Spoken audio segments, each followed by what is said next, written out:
প্রকৃতির নিয়ম মেনে শীতের জীর্ণতা সরিয়ে ঋতুরাজ, বসন্তের অভিষেক ঘটছে আজ 14ই ফেব্রুয়ারি।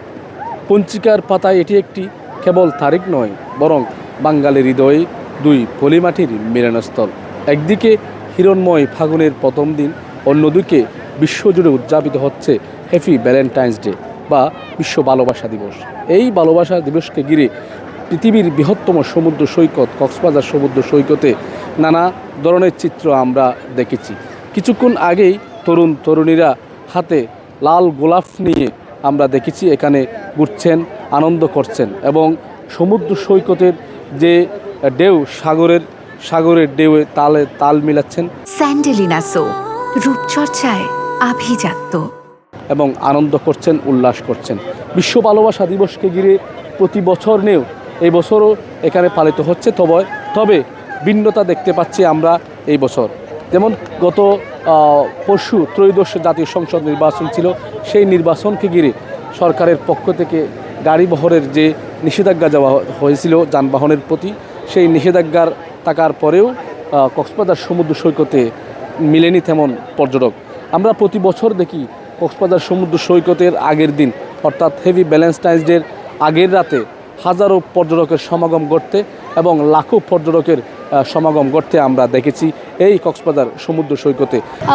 ভালোবাসা দিবস তো মানে সবাই আসছে, ফাগুন বসন্ত চলে আসছে, ফাগুন মাস তো হাজব্যান্ড নিয়ে যারা বয়ফ্রেন্ড আছে, হাজব্যান্ড আছে, ঘুরতে আসছে। তো এটা একটা মানে অনুভূতি প্রকাশ করার মতো না, এটা খুবই আনন্দ একটা মুহূর্ত। পুরো পাল্টে দিয়েছে কক্সবাজার বৃহত্তম সমুদ্র সৈকতের যে দৃশ্য, সেটি পুরোপুরি ভিন্নতা আমরা দেখেছি। আমরা এই বিষয়ে কক্সবাজার হোটেল মোটেল জোন কর্তৃপক্ষের সাথে কথা বলছি। তারাও আমাদেরকে জানিয়েছেন যে সংসদ নির্বাচনকে ঘিরে কক্সবাজার সমুদ্র সৈকতে তেমন কোনো পর্যটক নেই।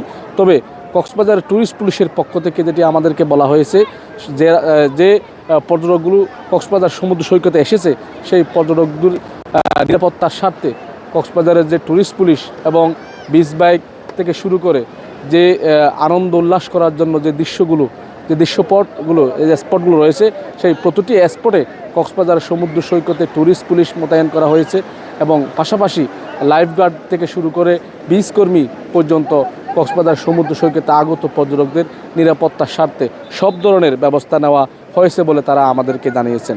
এবং কক্সবাজার জেলা প্রশাসনের পক্ষ থেকে কক্সবাজার জেলা পুলিশকে বলে দেওয়া হয়েছে কক্সবাজার যা আগত পর্যটকদের নিরাপত্তার স্বার্থে সব ধরনের ব্যবস্থা নেওয়া হয়েছে বলেও তারা আমাদেরকে জানিয়েছেন। এবং আমরা সকাল থেকে যে দৃশ্য দেখতে পেয়েছি, সাগরের নীল জলরাশিতে গা ভেজাচ্ছেন পর্যটকরা, আনন্দ মেতেছেন এবং উল্লাস করছেন। কেউ বিচ বাইক নিয়ে, আবার কেউ টিউব নিয়ে সাগরের নীল জলরাশিতে পরিবার পরিজন নিয়ে এবং আত্মীয় স্বজন নিয়ে আমরা দেখেছি উল্লাস করতে এবং আনন্দ করতে। আমরা যদি আপনাদেরকে একটু দেখানোর চেষ্টা করি, সমুদ্র সৈকতের যে বালিয়াড়ি, সেই বালিয়াড়িতে আনন্দ মেতেছেন তরুণ তরুণীরা এবং হাতে গোলাপ নিয়ে আমরা দেখেছি তরুণ তরুণীরা উল্লাস করছেন। এবং বিশ্ব ভালোবাসা দিবসকে ঘিরে আজকে এখানে যে দৃশ্য আমরা দেখতে পাই, সেটি হচ্ছে তাদের যে হ্যাপি ভ্যালেন্টাইন্স ডে, অর্থাৎ অন্যান্য বছরের নেও এই বছরের তেমন দৃশ্য আমরা দেখতে পাইনি। বিশ্ব ভালোবাসা দিবসকে ঘিরে প্রতিটি বছর আমরা দেখেছি এই কক্সবাজার সমুদ্র সৈকতের আগের দিন প্রতিটি বছর এখানে আতশবাজি ফুটানো হয়েছে এবং আনন্দ করা হয়েছে, উল্লাস করা হয়েছে।